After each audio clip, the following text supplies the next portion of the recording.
Hi, welcome to Yoyo TV.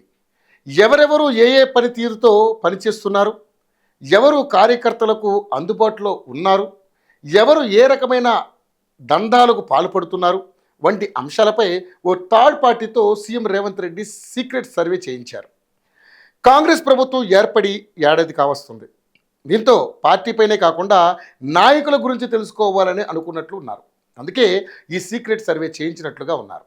ఈ survey ఆయనకు మంచి చేసిందనే ప్రచారం మాత్రం జరుగుతోంది. రేవంత్ సర్వే చేయించకుండా మంత్రులు ఎమ్మెల్యేలను ఎవ్వరి మానాన వాళ్లను వదిలేసి ఉంటే మాత్రం కొంప కొల్లేరయ్యేది.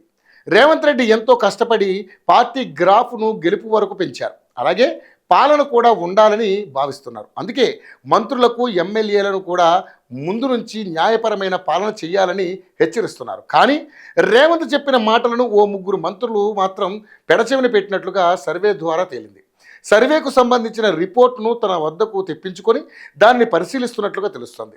ప్రధానంగా ఇసుక అక్రమ రవాణా, రియల్ ఎస్టేట్, ఇతర వర్గాల అక్రమ వ్యాపారాలపై సీఎం ఉక్కుపాదం మోపే ఆలోచనలో ఉన్నట్లుగా సమాచారం. సొంత పార్టీ ఎమ్మెల్యేలు, మంత్రులు అయినా వదిలేది లేదు అన్నట్టు రేవంత్ ఉన్నట్లుగా తెలుస్తోంది. ముగ్గురు మంత్రులు రెడ్ జోన్లో, మరో 10 మంది ఆరెంజ్ జోన్లో ఉన్నట్లుగా సమాచారం.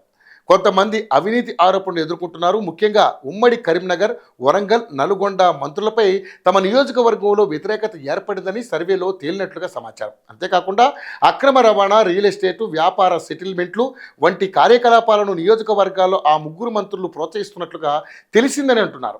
ఇప్పటికే ఈ 3 జిల్లాలకు చెందిన మంత్రులపై సీఎం రేవంత్ రెడ్డి గుర్రుగా ఉన్నట్లుగా తెలుస్తోంది. ప్రస్తుతం విదేశీ పర్యటనల షెడ్యూల్తో సీఎం రేవంత్ రెడ్డి బిజీగా ఉన్నారు. ఈ నెల 24న సీఎం విదేశీ పర్యటన తర్వాత పరిణామాలపై చర్చించే అవకాశం ఉందని సమాచారం. ముగ్గురు మంత్రులను తొలగించే అవకాశం ఉందా, లేక చర్చలతో విషయం సద్దుమణిగే అవకాశం ఉందా? ప్రస్తుతం ఇదే అంశంపై పార్టీలు పెద్ద ఎత్తున డిస్కషన్ నడుస్తోంది.